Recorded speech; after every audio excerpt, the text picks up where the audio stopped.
오늘 첫 번째 시간에는 성경적인 자녀 교육입니다.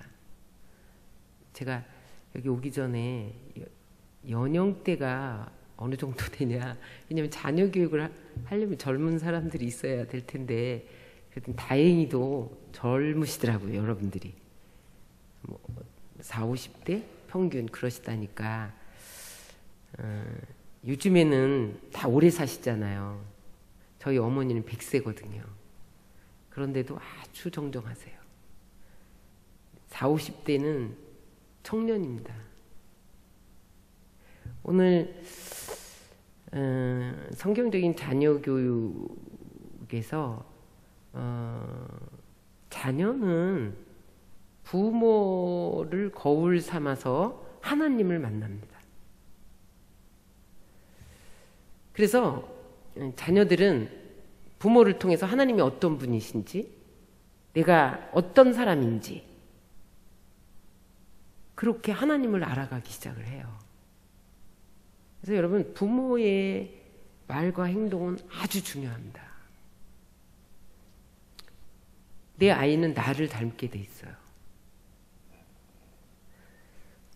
PPT 저기 나오죠? 목사님 나오나요? 우리 첫 번째, 부모는 자녀들에게 하나님의 대행자가 되어야 됩니다.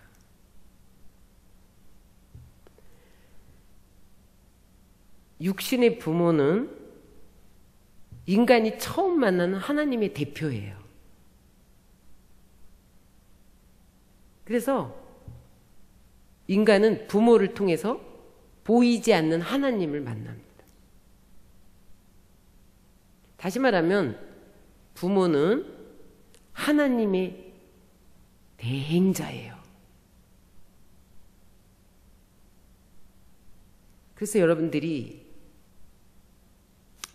결혼은 그냥 두 남녀가 좋아서만 만나는 것이 아니라 그 만남을 통해서 그 자녀가 어떠한 사람으로 성장하느냐, 그런 중요한 문제가 있습니다. 부모가 좋은 부모이면 그 아이가 성장해서 좋으신 하나님을 만나게 됩니다.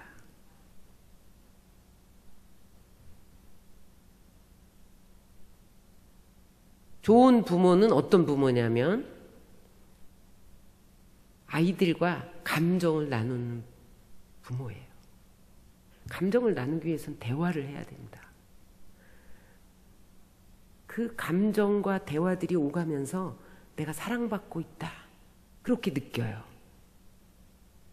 그러면 그리스도인이 되었을 때 하나님은 좋으신 하나님으로 쉽게 느낄 수가 있어요. 그런데 많은 부모들이 그렇게 좋은 부모로 살아가지 못함으로 인해서 자녀들에게 왜곡된 하나님을 전달해요.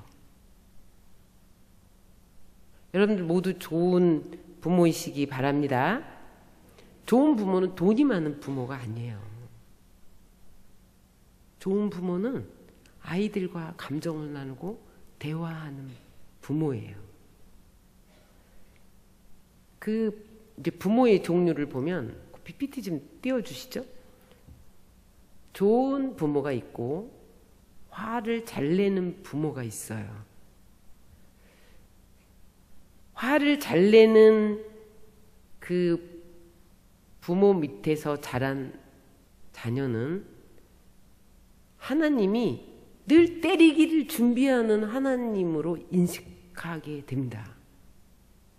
그래서 교회 와서 예배 드리는 것이 기쁘고 즐겁고 하나님 은혜를 받고 그런 것이 아니라 내가 교회 안 가면 벌 받을까 봐, 오늘 주일날 내가 등산 가고 싶은데 벌 받을까 봐 교회에 가는 그러한 그리스도인이 됩니다. 지적하고 질책하고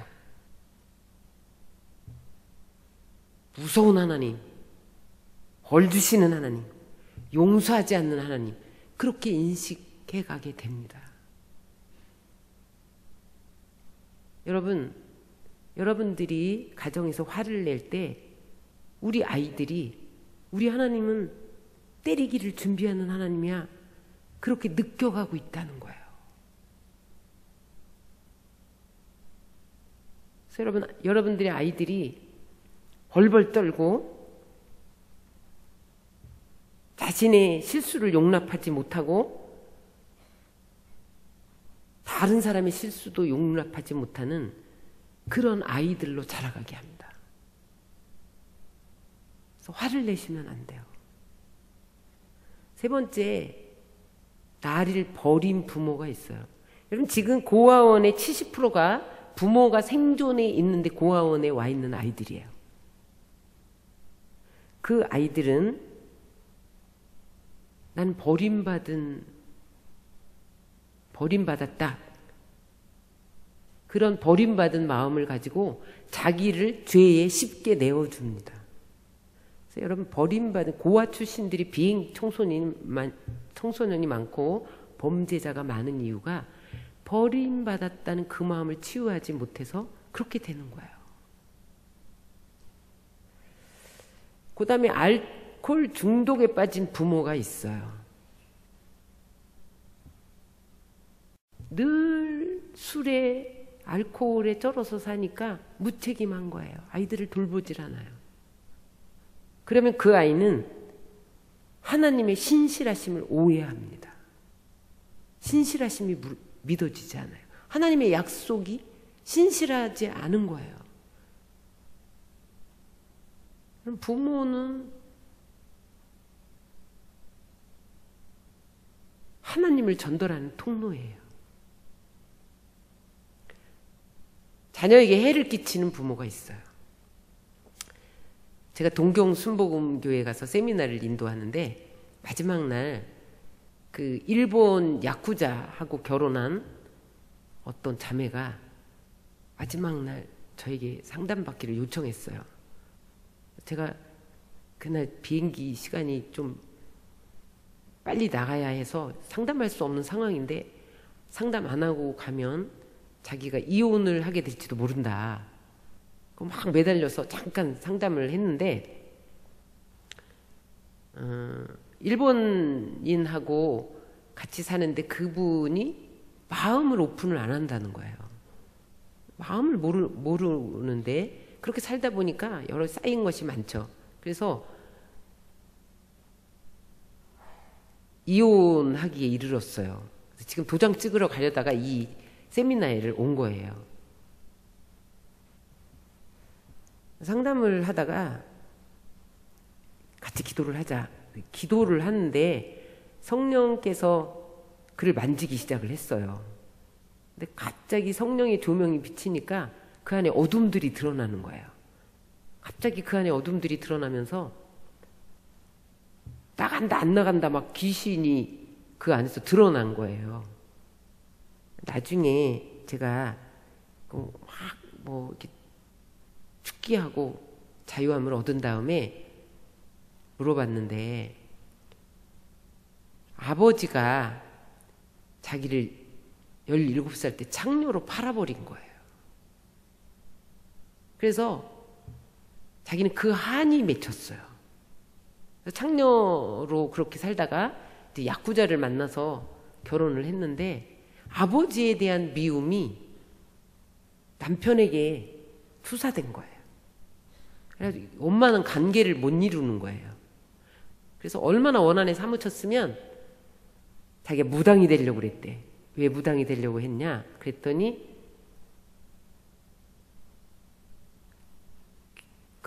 귀신된 아버지를 불러내려고, 그래서 복수하려고 무당이 되려고 했대요. 그렇게 원한에 사무쳐 있었어요. 여러분, 우리가 또 보험금을 타먹기 위해서 자식의 손가락을 자른 아버지, 이런 기사들을 접하잖아요. 치명적인 상처입니다.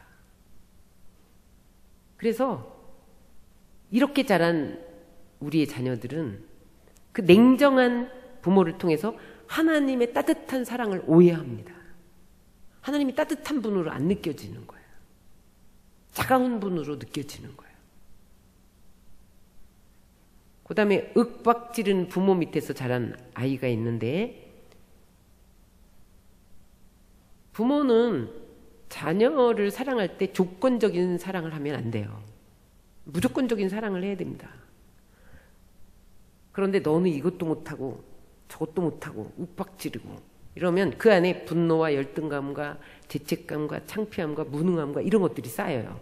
그래서 조건 없는 은혜와 하나님의 사랑을 이해하지 못해요. 어떻게 하나님이 내가 뭘 잘해야 뭘 주시지. 그래서 이런 분들은 나중에 하나님이 무조건 나를 사랑한다는 게 믿어지지 않고 내가 뭘 해야만 줄 것 같아.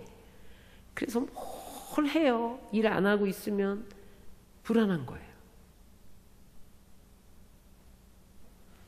그 다음에 안 계신 아버지가 안 계시는 많은 사람들이 이론적으로는 하나님의 사랑을 알겠는데 느껴지지 않는 거예요. 그 사랑이. 아버지를 그 유복자라든지 이런 아버지를 모르고 태어난, 그리고 아주 어린 시절에 아버지에 대한 기억이 없는데 돌아가신 경우나 아무튼 이혼을 했거나 뭐 그래서 안 계신 아버지. 하나님의 사랑을 전혀 못 느끼고 그래요. 여러분 여기 여러 부모의 유형을 봤는데 꼭 우리가 하나님을 아버지라 부르기 때문에 제가 아버지 이렇게 얘기를 했는데 어머니가 될 수도 있습니다. 부모. 어머니가 그렇게 화를 잘 내고 욱박지르고 그러면은 자녀가 그 영향을 받는 거죠. 그래서 부모는 자녀를 하나님께 소개해 주는 사명을 띠고 태어났습니다. 하나님과 자녀들 사이에 교량 역할 해준 하나님의 그 온전한 성품, 하나님의 그 사랑, 은혜, 그것을 전달하는 역할이 부모예요. 대를 잇기 위해서 자녀를 낳으셨나요? 하나님이 여러분들에게 자녀를 맡겨주신 것은 하나님의 온전하심을 자녀들에게 전달하기 위해서 여러분들에게 자녀를 맡겨주신 거예요. 여러분 자녀의 청직이지 그 자녀가 내 자녀가 아닙니다. 나는 관리자예요. 어떻게 관리해요? 하나님의 온전한 성품과 사랑을 전달해 줘야 되는 거죠. 그래서 여러분 부모를 키우면서 여러분들의 말과 행동은 자녀들에게 많은 상처를 줄 수 있다는 것을 아셔야 돼요. 그래서 그 아이들이 나중에 삐뚤어지고 가출하고 범죄를 행하기도 하고 어긋난 길로 가기도 하고 그렇게 되는 거예요. 그게 내 탓이 아니고 내 탓입니다. 자녀 탓이 아니고 부모 탓입니다. 여러분들의 함부로 던진 말 한마디 한마디가 자녀의 인격에 돌이킬 수 없는 손상을 입힐 수 있다는 것을 꼭 인지하셔야 됩니다. 그래서 여러분들이 언어를 고쳐가야 돼요. 여러분들이 꼭 자녀들에게 하지 말아야 할 말이 있어요. 한번 따라해 보세요. 너는 뭘 하나 잘하는 게 없구나. 아유 정말 마음에 안 들어. 어디서 들어본 말 같지 않나요? 응? 아이고 실망스럽게 짝이 없어. 이런 표현을 우리가 하고 살잖아요. 그런 말을 하면 안 돼요. 원래는. 그것이 자녀에게 상처가 돼요. 특히 하지 말아야 할 말이 있어요. 하나님이 너 같은 아이를 어떻게 좋아할 수가 있겠니? 여러분 하나님과의 단절을 가져오는 말입니다. 하나님과의 관계가 끊어질 수 있어요. 하나님이 너 같은 아이를 어떻게 좋아할 수가 있니? 우리가 흔히 사용하는 언어잖아요. 제가 미술 치료를 아이들과 함께 하면은 우리 가족의 그림을 그려라 그런 주제를 내줄 때가 있어요. 그러면 그 아이들이 아버지가 무표정한 그런 그림을 막 그려놓고 어떤 아버지는 화가 난 아버지를 막 그려놓고, 또 어떤 아버지는 텔레비전만 보는 그런 아버지를 그려놓기도 하고, 또 잠만 자는 그런 아버지를 그려놓은 아이들이 있어요. 또 어떤 아이는 아버지가 재밌게 놀아주는, 크게 웃어주는 그런 아빠의 모습, 엄마의 모습을 그려놓을 때가 있어요. 여러분, 틀림없어요. 그 부모는 그렇습니다. 어린아이는 정확히 표현하거든요. 그러면 그 아이가 자라서 하나님을 그렇게 인식한다는 거예요.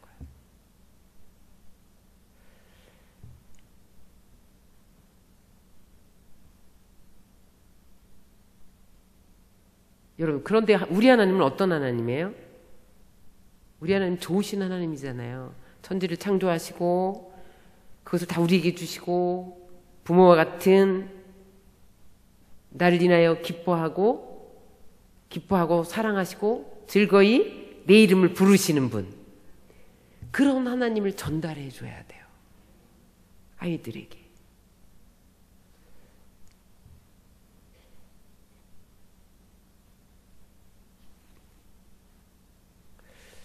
조건 없는 사랑,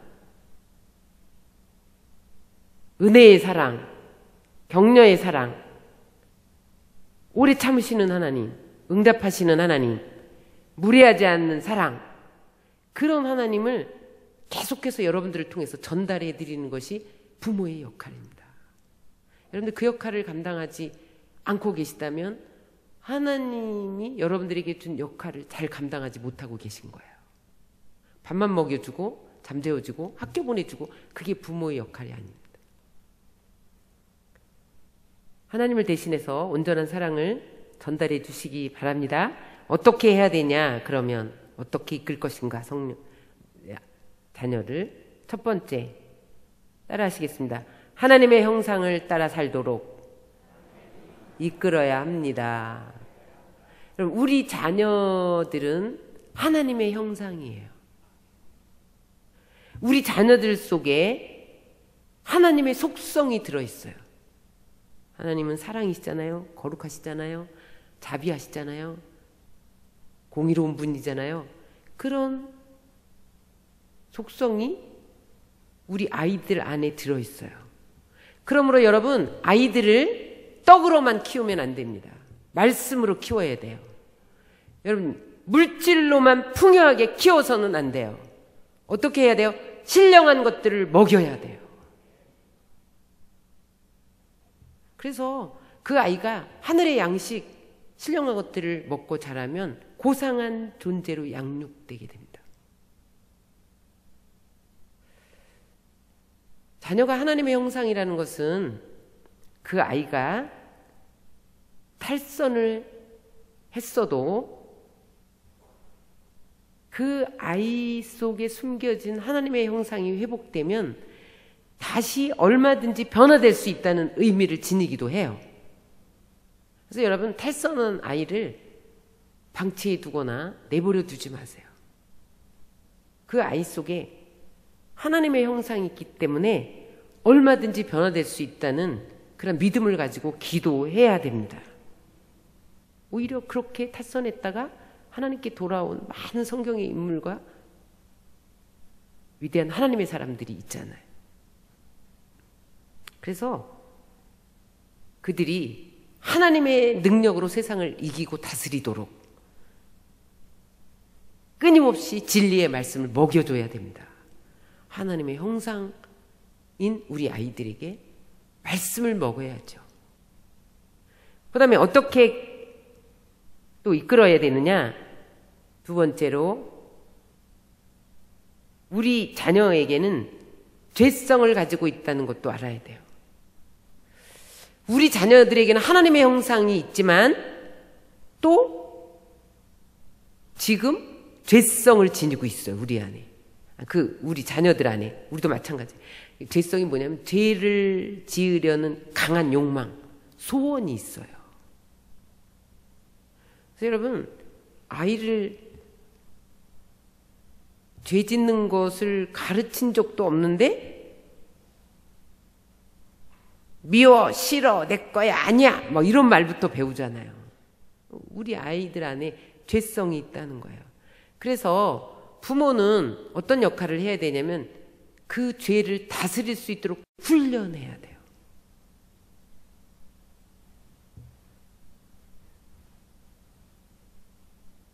자기 절제, 질서, 규칙 이런 것들을 훈련시켜 죄를 다스릴 수가 있어요. 그래서 자녀를 오늘 훈계로 양육해라. 그렇게 본문이 에베소서 6장은 말씀하고 있는데, 그러면 어떻게 훈계해야 되냐는 거예요. 첫째로 따라하시겠습니다. 감정 폭발은 진정한 훈계가 아니다. 아이를 훈계할 때 단호하긴 해야 돼요. 근데 여러분, 분통을 터뜨려서 그렇게 훈계하면 안 됩니다. 제가 어느 날 출근하는데, 새벽 예배를 드리기 위해서 출근하는데, 그 새벽에 골목에서 아이를 사정없이 때리는 엄마를 봤어요. 그런데 그 때리는 모습이 자기 분풀이 하더라고요. 분풀이. 그 새벽에 아이를 끌어내가지고. 그건 훈계가 아닙니다. 여러분, 분통 터뜨리는 거. 자녀의 앞날을 교육시키는 마음으로 훈계해야 돼요. 그 다음에 자녀를 훈계할 때 어떻게 해야 되냐면 부모가 한 뜻으로 훈계해야 됩니다. 엄마는 야단치는데 아빠가 아이 편을 들어주거나 또 그 다음에 감싸주거나 그러면 효과가 없어요.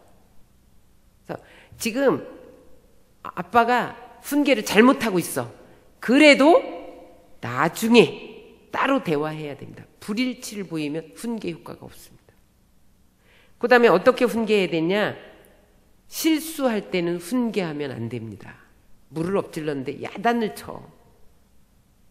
그러면요, 우리 자녀가 좌절감을 배워요. 그래서 언제 훈계해야 되면 고의적인 죄, 불순종, 그럴 때 훈계하는 거예요. 실수할 때는 훈계하면 안 됩니다. 네 번째 따라하세요. 결과보다는 마음의 동기와 가정을 살펴라. 훈계하기 전에 얘가 왜 이런 잘못을 계속 되풀이하나 그 동기를 살펴보아야 된다는 거예요. 얘가 부모의 관심을 끌려고 이렇게 자꾸 잘못을 저지르나 되풀이하나 아니면 이 아이의 수준이 못 미치는가 이런 동기들을 살펴서 훈계해야 된다는 거예요. 다섯 번째는 훈계할 때 말로 협박하지 말아야 되는 거예요. 평소에 여러분들이 사용하지 말아야 될 협박이 있습니다. 협박인지도 모르고 사용하는 협박이 있습니다. 한번 따라 하시겠습니다. 엄마 말 안 들으면 혼내줄 거야. 그건 협박입니다. 여러분 모르고 쓰셨죠? 다시는 안 데리고 다닐 거야. 이건 협박입니다. 그렇게 해봐. 밥 안 줄 거야. 여러분 우리가 다 사용하는 말이잖아요.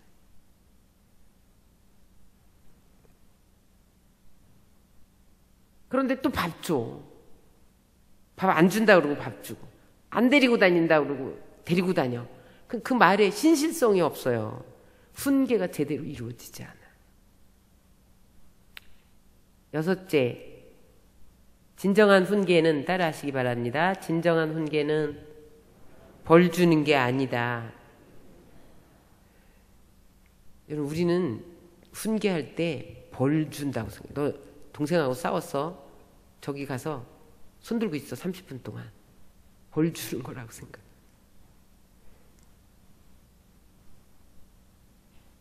미래지향적인 수정을 해주는 게 훈계입니다.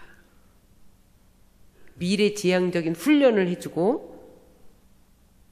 교육을 해주는 게 성경적인 훈계입니다. 그래서 여러분 훈계를 벌 줘야 고친다.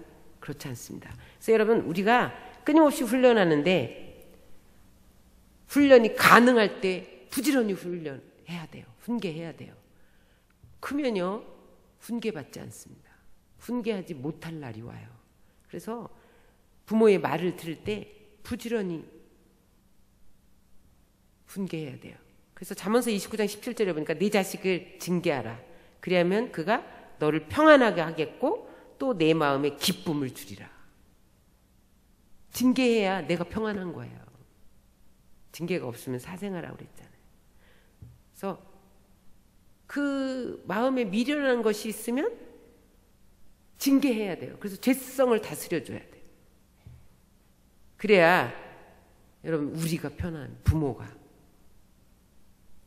그렇지 않으면요 자녀들이 계속 게으르고 싶고 편안하고 싶고 죄 짓고 싶고 쾌락 쪽으로 가고 싶고 그렇게 된다는 것을 여러분들이 명심하셔야 됩니다.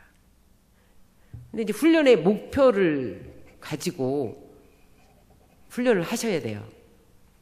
그 연령별로 4단계를 한번 살펴보겠습니다. 첫 번째 단계는 따라 하시겠습니다. 사랑과 권위와 순종의 단계. 태어나서 5살까지는요 뭐를 훈계를 해야 되냐, 어떻게 훈련 목표를 삼아야 되냐면 그때는요 훈련할 게 없어요. 그냥 사랑을 흠뻑 주면 돼요. 여러분 0세부터 5세까지 충분히 안아주고 충분히 사랑을 부어주면 그 아이가 저절로 열매를 맺게 됩니다.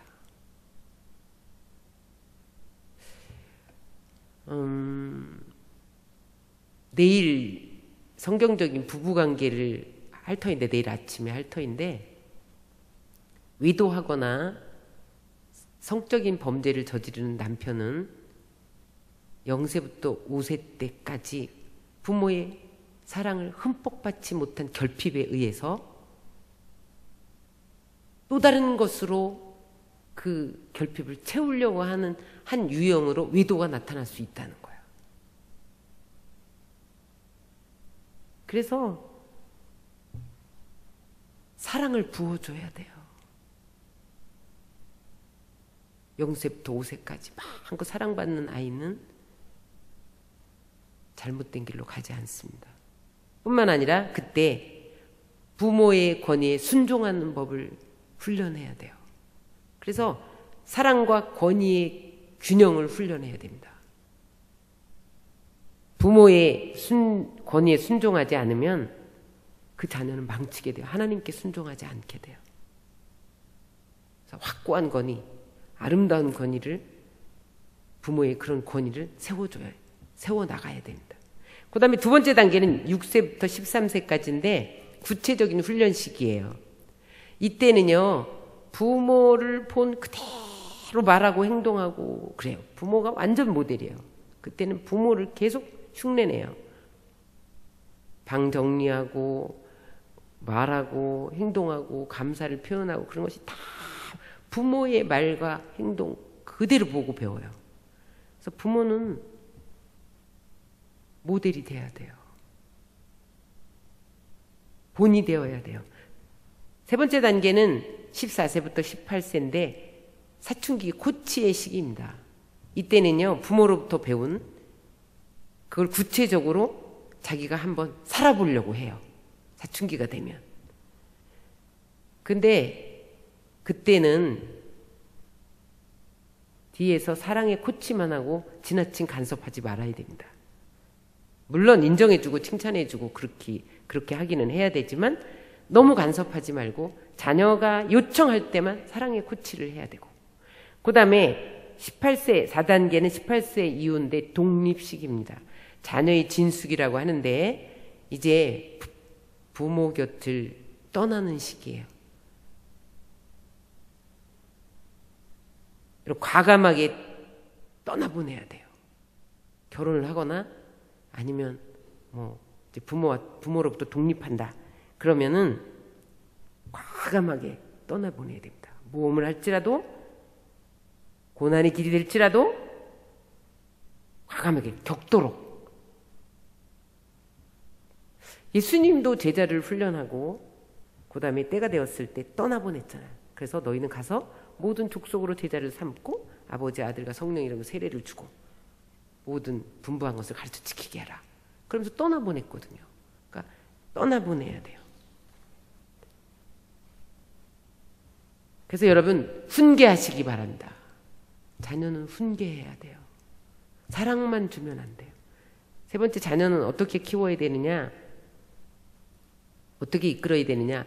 여러분 자녀를 향한 영적 전쟁이 치열하다는 걸 아셔야 돼요. 여러분 세상이 얼마나 자녀들을 죄로 강하게 이끄는지 몰라요. 보이는 게 다 죄의 요소예요. 세상적인 가치관, 헛된 철학, 그런 것들이 우리 어린 영혼들을 오염시켜요. 컴퓨터 세계도 사단이 장악하고 있어요. 학교 가면 또 뭐 진할론, 무신론, 물질주의, 개인주의 이런 교육하죠. 그래서 영적 전쟁을 해야 돼요. 자녀를 위해서 날마다 영적 전쟁을 해야 됩니다. 부지런히 가르치면서. 신명기 6장 7절로 9절을 우리 한번 다 같이 읽겠습니다. 시작.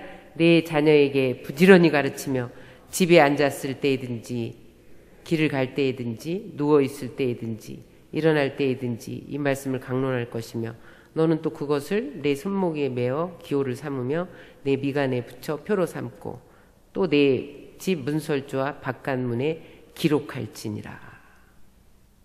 부지런히 가르치시기 바랍니다. 그 다음에 어떻게 양육해야 되느냐. 큰 2번은 따라하시겠다. 은혜의 사랑으로 양육하라. 조건 없는 사랑을 받은 아이는 긍정적인 자아상을 가져요. 그리고 그런 아이는 밝아요. 근데 여러분 왠지 그늘이 있고 성인이 되어서도 어둡고 마음을 오픈하지 않고 부정적인 사람들은 은혜의 사랑으로 양육받지 못해서 그래요. 은혜가 뭐예요? 은혜가 하나님의 마음이죠. 하나님의 법이죠. 하나님의 놀라운 사랑, 그게 은혜예요.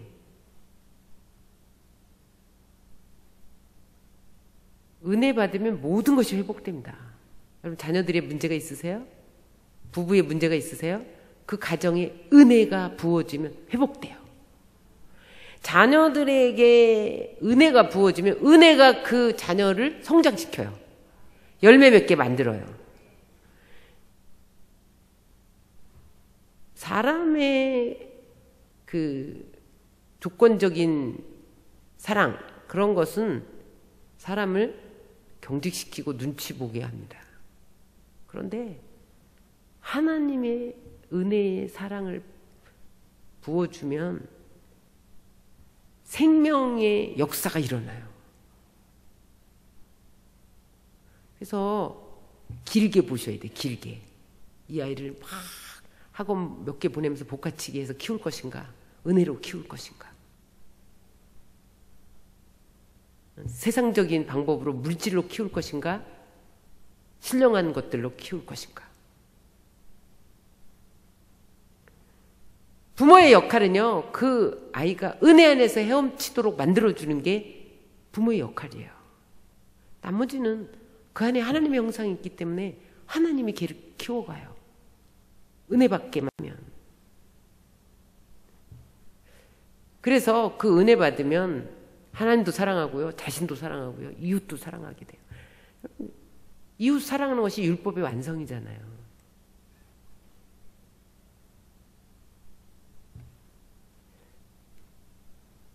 내가 은혜의 사랑으로 키우나 조건적인 사랑으로 키우나 한번 테스트를 해보면 어느 날 갑자기 엄마가 아이한테 사랑을 고백하는 거예요. 여러분들이 자녀의 이름을 불러보세요. 한비사, 너는, 엄마가 너를 참 사랑해. 난 내가 너무 좋아. 그러면 아이가 왜 날 사랑해? 그러면서 내가 엄마한테 잘하면 더 사랑해 줄 거지? 이런 말이 나오면 걔는 조건적인 사랑으로 키운 거예요. 그냥 너는 내 딸이기 때문에 사랑받기에 충분해. 그 자체로 너는 사랑받기에 충분해. 이렇게 키워야 돼요.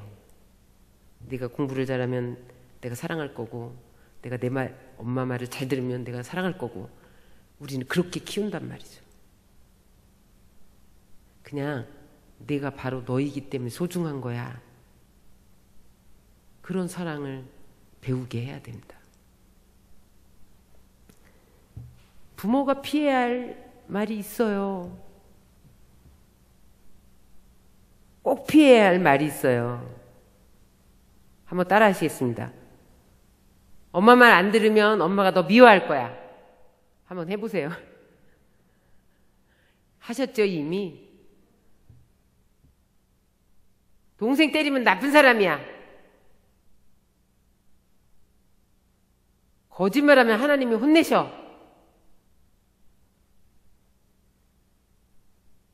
또 잘못했어. 빌어. 다시는 안 그러겠다고 약속해. 이런 말 안 하셨어요? 실망이야, 실망. 엄마는 너한테 실망이야. 그런 말 하면 안 돼요. 우리는 그런 말 일상으로 하고 살잖아요. 미운 짓을 해도, 거짓말을 해도, 거부당할 짓을 해도 그렇게 말하면 안 돼요. 이렇게 말하시기 바랍니다. 따라 하시겠습니다. 괜찮아. 사람은 누구나 다 실수하는 거야.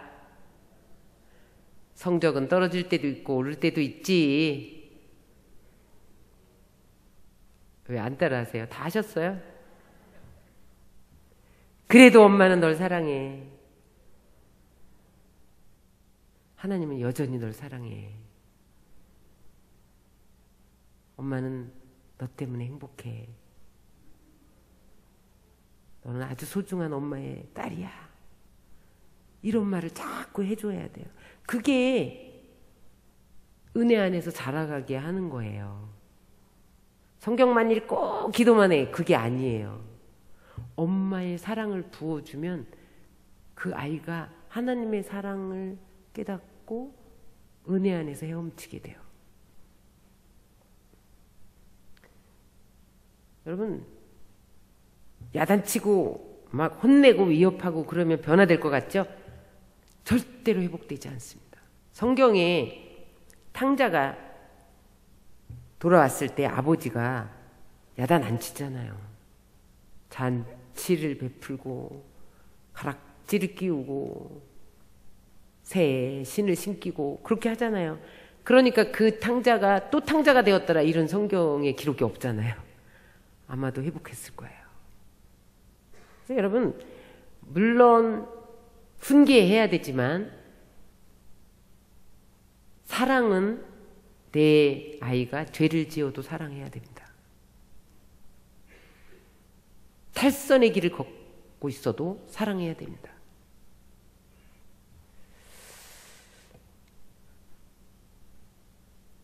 여러분, 그 아이가 잘못 가고 있을 때 야단치지 말고 사랑한다고 고백해 보세요.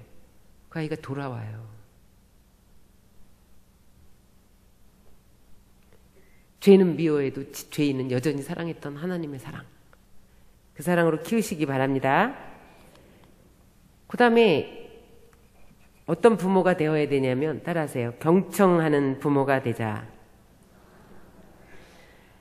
아이는 사랑받고 있다는 것을 부모와의 대화, 내 이야기를 들어주는 것에서 확인합니다.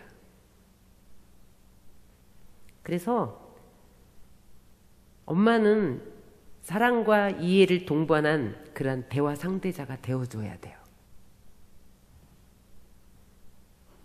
우리 아이가 작은 표현을 해도 경청해주면 그 아이가 건강한 자기 표현을 하게 됩니다. 그런데 엄마가 그 아이의 말을 들어주지 않으면 그 아이는 자기 표현을 하지 못하는 아이가 돼요. 여러분 어떠세요? 내가 계속 말하기에 급급하세요? 듣기에 급급하세요? 엄마들은 계속 말하기에 급급해. 아이의 말은 듣지도 않아.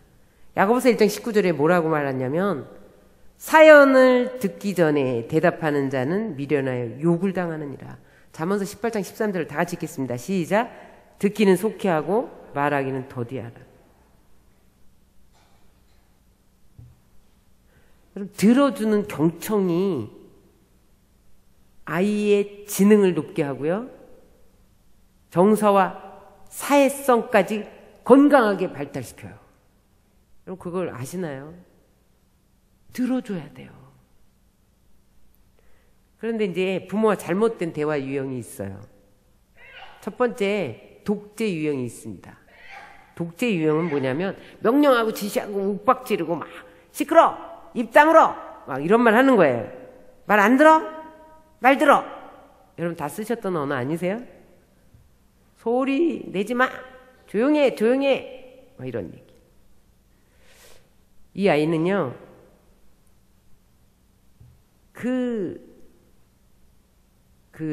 독재적인 지시, 명령 이런 것 때문에 자기 표현에 위축돼 갖고 나중에 부정적인 감정들이 쌓여요. 그 마음에. 나중에 엄마에게 자기 속마음을 털어놓지 않습니다. 그러다 보니까 아이에게 큰 문제가 생기는 거예요. 자살하는 사람은 말할 대상이 한 사람만 있어도 자살하지 않습니다. 그 사람이 자살했다는 것은 내 말을 들어줄 한 사람이 없기 때문에 자살했다는 것을 여러분들이 아셔야 됩니다. 설교자 유형이 있어요. 그러면 안 된다. 응? 예수님 동생을 사랑하라고 말씀하셨지? 설교. 기도해, 기도해. 남을 미워하면 못 써. 이런 설교. 구구절들 다 옳은 말씀만 하시죠. 그런데 이 아이는 엄마는 항상 옳고 나는 다 그러다. 그리고 엄마는 내 마음을 너무 몰라. 자기 정죄, 죄의식에 사로잡힙니다. 그래서 점점 부모와 대화를 깊이 하고 하지 않으려고 해요. 그 다음에 만물박사 유형이 있어요. 만물박사. 내가 널 다 알아. 네 속을 들여다보고 있다. 그러면요, 이 아이는 내가 무능하다는 걸 의식해. 엄마는 나를 다 알아. 혼돈스럽고 좌절을 경험해요. 그래서 자기 표현법을 배울 줄 몰라요. 놀리는 태도. 아유, 조그만 게 뭘 안다고 그래. 아이고, 웃어 죽겠네, 웃어 죽겠어. 놀림감을 있잖아요. 여러분들 이런 표현 안 하세요? 하시죠? 그러면은 이 아이가 무시당한 그런 걸 느껴요. 그래서 분노를 느껴요. 무시당하면 분노를 느끼잖아요. 주의 산만 유형이 있어요. 엄마가, 아이가 말하는데 계속 딴 데 보고 딴 일하고 막. 그러면 어떻게 되냐면 표현력이 부족하고 고집센 아이가 됩니다. 주의 산만한 엄마의. 아이가 나중에 논리적으로 표현하지 못하게 돼요. 그래서 누군가가 경청을 해줘야 돼요. 집에 돌아와서 지금 친구하고 문제가 생겼어. 엄마에게 털어놓고 싶어요. 그런데 엄마가 그걸 들어줘야 돼요. 잘 들어주면서 그 감정을 풀어줘야 돼. 그게 경청이에요. 감정을 정화시킨 거야. 빨리빨리 해결해 주려고 하지 말고, 정답을 주려고 하지 말고 들어주는 거야. 들어주는. 곧장 훈계로 들어가지 말고. 따라하세요. 그랬구나. 군화를 잘해야 된다. 힘들었겠구나. 아이고 어쩌면 좋아. 그게 들어주는 거예요. 좋은 방법이 없을까? 또 반응을 해주는 거예요. 계속 좋은 반응. 좋은 반응은 경청의 열쇠예요. 이를테면 고개를 끄덕끄덕 해주는 거예요. 내가 널 듣고 있어. 이렇게 끄덕끄덕 해주고. 저런 정말 맞장구 쳐주는 거예요. 공감해 주는 거야. 그러면 이 아이가요, 엄마가 내 말을 들어준다는 것 때문에 나중에 아주 자기 표현을 잘하는 그런 아이가 돼요. 충분히 자기 표현을 잘하는 그런 아이가 돼요. 여러분, 자녀와 좋은 대화 하시기 바랍니다. 효과적인 경청을 통해서 능력 있는 자녀로 키워낼 수가 있어요. 건강한 자녀로 양육해 갈 수가 있어요. 오늘 시간이 많이 가서 여기까지 하겠습니다. 오늘 정리합니다. 부모는 자녀의 거울이에요. 자녀는 여러분들을 보고 하나님을 익혀갑니다. 여러분들이 좋은 부모면 좋으신 하나님을 느끼고 마음껏 은혜 안에서 살아가게 돼요. 여러분들이 조건 없이 사랑하세요. 내 자녀인데 무슨 조건적인 사랑을 거세요. 그냥 사랑받고 태어난 아이는 하나님의 사랑을 마음껏 나눌 수 있는 아이가 돼요. 그 사랑 안에서 저절로 자라요. 여러분 보세요. 공부 잘하는 아이가 다 성공하지 않습니다.